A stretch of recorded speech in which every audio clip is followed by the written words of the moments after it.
அவங்க ஏன் மீனா மேல கோவமா இருக்காங்க?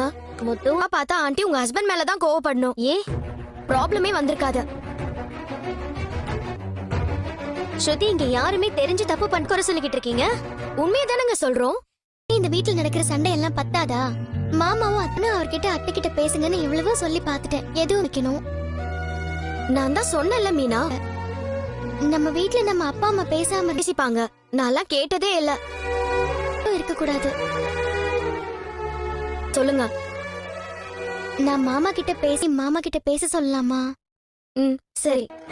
ஆண்டி இப்படி வரமாட்டீங்களே. ஆண்டி உங்ககிட்ட ஆக்சுவலா மீனா தான் உங்ககிட்ட பேசணும்னு எங்களை கூட்டிட்டு வந்தாங்க. இல்லையாவ? அத சொல்லிட்டாங்க. அத பத்தி பேசவா வந்திருக்கோம்? கிட்ட பேசுங்கன்னு சொன்னேன் ஆண்டி. எதுக்கு? நான் பக்கத்துல வந்தா எழுச்சு போறாரு. வெளியில போனா இங்க வந்தாலும் அது நடந்துகிட்டு இருக்கு. அத்தை, நான் இந்த வீட்டுக்கு